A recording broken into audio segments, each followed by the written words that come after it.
तो क्या आपने जल पेशाच या फिर जल बेताल के बारे में सुना है? ये जो जल बेताल है या फिर जल पेशाच है, ये पहाड़ी इलाकों में बहुत ही ज़्यादा फेमस है। और ऐसा माना जाता है कि ये जो जल पेशाच होता है, ये एक ऐसा पेशाच होता है जो पहाड़ी इलाकों में पानी जैसे कि खड्ड, नाले, दरिया या फिर इन चीज़ों के सराउंडिंग वक्त बेवक्त जाने से आपको पजेस कर लेता है। और अक्सर जो इसका शिकार होती हैं वो ज़्यादातर कंवारी लड़कियां होती हैं। और ऐसा भी माना जाता है कि उनको पजेस करने के बाद ये उनके साथ बहुत अजीबोगरीब हरकतें करता है। वैसे तो बहुत सारे बाहर के लोग ये मानते हैं कि ये हिमाचल की सिर्फ एक फोकलोर है, लेकिन ये जो जल पेशाच वाला इंसिडेंट है ये पहाड़ी इलाकों में बहुत ज़्यादा कॉमन है। बहुत सारी लड़कियों के साथ ये इंसिडेंट हुआ है। और ऐसा ही एक रियल लाइफ इंसिडेंट मैं आज आपके सामने लेके आया हूँ, जो कि हमारे ही एक सब्सक्राइबर और उसकी गर्लफ्रेंड के साथ हुआ। तो चलिए शुरू करते हैं।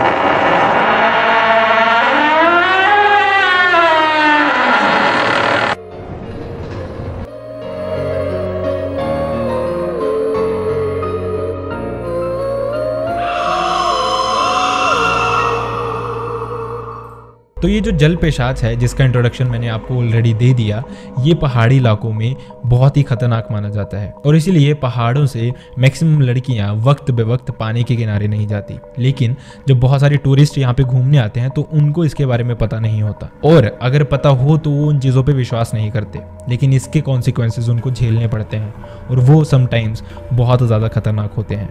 कुछ ऐसा ही हुआ हमारे एक सब्सक्राइबर और उसकी गर्लफ्रेंड के साथ। हमारे सब्सक्राइबर का नाम सुशांत है और उनकी गर्लफ्रेंड का नाम प्रिया है। लेकिन जब ये इंसिडेंट उनके साथ हुआ तो प्रिया उनकी गर्लफ्रेंड नहीं थी, वो अभी फ्रेंड्स ही थे। लेकिन शायद उसके कुछ दिनों के बाद ही वो रिलेशनशिप में आने वाले थे। तो उन्होंने एक प्लान किया था हिमाचल घूमने का, जिसमें सुशांत, प्रिया और उनके कुछ फ्रेंड्स हिमाचल में घूमने आए थे। और जब भी कोई टूरिस्ट हिमाचल में आता है तो उनको पानी के किनारे रहना बहुत पसंद होता है, क्योंकि हिमाचल का साफ़ पानी और उसके किनारे उसकी आवाज़ सुनना रात को, ये अक्सर लोगों को बहुत पसंद होती हैं चीज़ें। तो उनको एक होम स्टे मिला जो कि पानी के किनारे ही था, और वो होम स्टे बहुत सुंदर था। तो उन्होंने प्लान किया कि वो वहीं पे स्टे करेंगे आने वाले कुछ दिन। अब इसके चलते उनकी हिमाचल से एक फ्रेंड भी थी जिसका नाम आंचल था। लेकिन जो आंचल थी वो हिमाचल से थी, और ये जो सुशांत और प्रिया थे ये पंजाब से थे। तो उनका मिलना बहुत कम होता था। तो प्रिया ने प्लान किया कि वो आंचल को भी अपने होम स्टे में बुला लेंगे। तो आंचल का जो घर था, हालांकि वो होम स्टे से थोड़ी ही दूरी पर था, लेकिन उन्होंने प्लान किया कि आंचल को भी वो साथ ही बुलाएंगे, साथ में हैंग आउट वगैरह करेंगे, पार्टी करेंगे। ये सब कुछ उनका नॉर्मल सा प्लान था। अब इसके बाद आंचल ने भी उनको ज्वाइन कर लिया। तो अभी तक बहुत अच्छा जा रहा था सब कुछ, उन्होंने जैसा प्लान किया था सब कुछ वैसा ही जा रहा था। अब जो होम स्टे था, उन्होंने प्लान किया था कि वो डिनर खुद ही बनाएंगे वहाँ पे। मतलब जो कुछ लड़के वगैरह थे उन्होंने पार्टी वगैरह करनी थी, और जो लड़कियाँ थी उन्होंने खाने वाने का ध्यान देना था, या फिर कुछ लड़कियाँ भी थी जो ड्रिंक्स करती थी साथ में।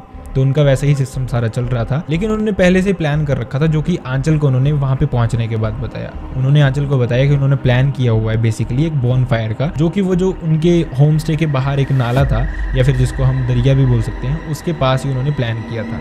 मतलब पानी के किनारे ही रहेंगे, रात को वहीं पे खाना वाना बनाएंगे और इस तरह से वो अपनी रात निकालेंगे। उसके बाद वापस आके होम स्टे में रुकेंगे ऑब्वियसली। लेकिन आंचल ने उनको समझाया कि पानी के किनारे जाना रात को बिल्कुल भी सेफ नहीं है। तो आउट ऑफ क्यूरियोसिटी प्रिया ने आंचल से पूछ लिया कि क्यों, मतलब रात को ऐसा क्या होता है पानी के किनारे जाने से। तो उसको आंचल ने सब कुछ बताया जल पेशाच के बारे में, कि ऐसा माना जाता है कि हिमाचल में जल पेशाच नाम का एक पेशाच होता है, जो कि पानी के किनारे वक्त बेवक्त जाने से आपको पोजेस कर लेता है। लेकिन उन्होंने इस सारी बात को मजाक में लिया, और शायद यही उनकी सबसे बड़ी गलती थी। अब इसके बाद उन्होंने आंचल को बहुत बहलाया फुसलाया, और आंचल को भी साथ चलने के लिए मना लिया, क्योंकि ऐसा इंसिडेंट आंचल या फिर उसकी किसी फ्रेंड या फिर फैमिली के साथ नहीं हुआ था। तो आंचल भी उनकी बातों में आ गई, क्योंकि कुछ चीज़ें जब तक हमने देखी नहीं होती तब तक हमें उन पर यकीन नहीं होता। और शायद यही कुछ आंचल के साथ भी हुआ था। लेकिन उसके पंजाब वाले दोस्तों के साथ साथ हिमाचल में रहने वाली आंचल को भी अभी नया एक्सपीरियंस होने वाला था। अब जैसा उनका प्लान था, उन्होंने रात को दरिया के किनारे ही अपना बोन फायर सेट किया। अब इसके बाद उनका जो खाने वाने का प्लान था, उन्होंने वैसा ही सब कुछ किया। मतलब खाना वगैरह बनाया, ड्रिंक्स वगैरह वहाँ पे की, और काफ़ी टाइम वहाँ पे बिताया। अब इसके बाद सब दोस्तों ने बोला कि अब चल पड़ते हैं, मतलब रात काफ़ी हो गई है, क्योंकि टाइम ऑलमोस्ट 11:30-12 का हो गया था। तो उन सब ने बोला कि अब चल पड़ते हैं, बेटर अपने रूम्स में जाते हैं, रेस्ट करते हैं, और अगले दिन का देखेंगे कि कहाँ घूमने जाना है। लेकिन सुशांत ने भी बोला कि हमें थोड़ा टाइम चाहिए बात करने के लिए। मतलब जो रिलेशनशिप का स्टार्टिंग वाला मूड होता है, सुशांत और प्रिया उसी पे थे। और इस समय इंसान चाहता है ऐसी जगह पे ऐसे रोमांटिक सा टाइम स्पेंड करने का, और ज़्यादा से ज़्यादा बातें करने का, सो दैट आप एक दूसरे को जान सको और आप अपने डिसीजन के लिए श्योर हो सको। और यही सुशांत और प्रिया भी चाहते थे। लेकिन आंचल ने उनको फिर से समझाया कि अभी चल पड़ते हैं, हम लोग साथ में ही थे तो बेटर साथ में ही चले जाएं। लेकिन जैसा पहले था, प्रिया उसकी बातों पे फिर से हंसी और उन्होंने बोला कि चलो तुम लोग, कोई बात नहीं, हम आते हैं। लेकिन इसके बाद उनके साथ कुछ बहुत भयानक चीज़ें होनी शुरू होगी। अब उनको बैठे बैठे लगभग आधा पौना घंटा हुआ ही था, वो बातें कर रहे थे, लेकिन अचानक से प्रिया को ऐसे लगा जैसे उसके कंधे पे किसी ने हाथ रखा हो। तो उसने एकदम से पीछे मुड़ के देखा, लेकिन वहाँ पे कोई भी नहीं था। तो सुशांत ने उससे पूछा कि क्या हुआ, तो प्रिया ने उसको बताया ऐसा कि उसे लग रहा है कि उसके कंधे पे किसी ने हाथ रखा, लेकिन उनके पीछे कोई भी नहीं था। तो उन दोनों ने भी ड्रिंक कर रखी थी। तो सुशांत ने उसको बोला कि शायद इस वजह से तुझे ऐसा लग रहा है, हेलुसिनेशन हो रही हो या फिर इस तरह से कुछ। लेकिन प्रिया बहुत श्योर थी कि उसको ऐसा फील हुआ है जैसा उस पर किसी ने हाथ रखा है। अब इसके बाद प्रिया काफ़ी डर गई और उसने सुशांत को बोला कि अभी बेटर होगा कि हम रूम वापस चलें। तो सुशांत बिना कोई क्वेश्चन किए उसके साथ चला गया रूम। अब इसके बाद रूम में शायद चीज़ें और ज़्यादा वर्स्ट होने वाली थी। जैसे वो रूम में पहुंचे, उसके बाद सुशांत और प्रिया एक ही रूम में रुके थे। तो इसके बाद वो टायर्ड थे काफ़ी, तो अपने रूम जाके वो सो गए। अब जैसे ही प्रिया की आंख लगी, उसके थोड़ी ही देर बाद प्रिया एकदम झटके से उठी, और जिस झटके से सुशांत भी उठ गया। तो उसने उसको पूछा कि क्या हुआ। तो प्रिया ने उसको बोला कि उसे ऐसा लगा जैसे उसके पास कोई बूढ़ा सा इंसान खड़ा है, जो कि बहुत ही ज़्यादा क्रीपी था। लेकिन सुशांत ने उसकी बात नहीं मानी। सुशांत को ऐसा लगा कि शायद इसने ड्रिंक भी की थी, और वैसे भी आंचल ने उसको इन चीज़ों के बारे में बताया था, तो कभी कभी ऐसी ही चीज़ें दिमाग में बैठ जाती हैं, और सुशांत को भी ऐसा ही लगा। तो उसने प्रिया को जैसे तैसे करके सुला दिया। लेकिन प्रिया बहुत डरी हुई थी और उसकी बॉडी एकदम गर्म हो गई थी, जैसे उसे बहुत ही तेज़ बुखार आ रहा था।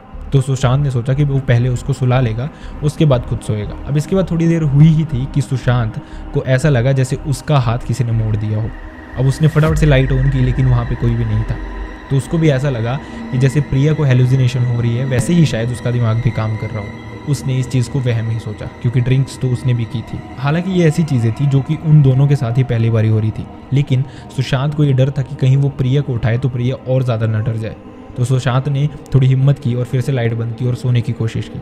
लेकिन थोड़ी ही देर बाद जब सुशांत की आंख लगी, उसको किसी ने बहुत जोर का धक्का देके बेड से नीचे गिरा दिया। तो इस इंसिडेंट में आगे बढ़ने से पहले मैं आपसे एक रिक्वेस्ट करना चाहूँगा, अगर आपको मेरी वीडियोस पसंद आ रही हैं और अगर आप चाहते हैं कि मैं ऐसा ही कंटेंट आपके सामने लाता रहूँ, तो आप मेरे चैनल को सब्सक्राइब कर दें और वीडियो को लाइक कर दें।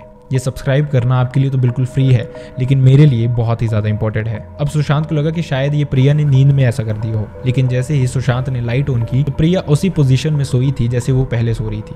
अब सुशांत को ये बात बहुत अजीब लगी। वो फटाफट से उठ के आंचल के रूम में चला गया और उसने आंचल को उठा के सबसे पहले ये इंसिडेंट बताया कि ऐसा ऐसा पहले प्रिया के साथ हुआ, फिर मेरे साथ हुआ। तो आंचल समझ गई कि जो भी चीज़ें वो बचपन से सुनती आ रही थी वो गलत नहीं थी, और शायद उसी वजह से ये दोनों भी प्रॉब्लम में आ गए हैं। अब इसके बाद उन्होंने वेट नहीं किया, क्योंकि ऐसे इंसिडेंट उनके साथ हो रखे थे और आंचल का घर उस होम स्टे के पास ही था। तो आंचल ने अपने घर पे फ़ोन किया और अपने पेरेंट्स को इस चीज़ के बारे में बताया, और साथ ही उसने ये भी बोला कि वो अभी के अभी घर आ रहे थे। रात का समय 3 साढ़े 3 का हो रहा था, लेकिन उन्होंने सुबह होने का वेट नहीं किया और वो सीधा आंचल के घर पे चले गए। अब आंचल के घर पे पहुंच के जैसे ही आंचल ने अपनी मोम को ये सारा इंसिडेंट बताया, तो उसकी मोम ने पहले आंचल को बहुत ज़्यादा डांटा कि तुझे बचपन से ही हम इन सारे इंसिडेंट्स के बारे में बताते आ रहे हैं कि ये जो जल पेशाच था, इसके बहुत सारे इंसिडेंट वहाँ पे पहले भी हो चुके थे, लेकिन आंचल ने ऐसा कुछ देखा नहीं था, अभी तक सिर्फ सुना था। और यही चीज़ आंचल और उसके फ्रेंड्स के लिए अनफॉर्चुनेट हो गई थी। अब आंचल ने अपनी मोम को समझाया कि ऐसा हुआ, उसने तो कोशिश की लेकिन ये नहीं माने। अब आंचल की जो मोम थी, उन्होंने उनको डांटने के बजाय इस चीज़ का सोल्यूशन निकालने का सोचा, क्योंकि अब जो होना था वो हो चुका था, अब बारी थी सोल्यूशन की। अब आंचल की मोम ने आंचल और प्रिया और उसके फ्रेंड्स को तो समझा दिया था कि सब ठीक हो जाएगा, लेकिन आंचल की मोम को खुद एक डर था।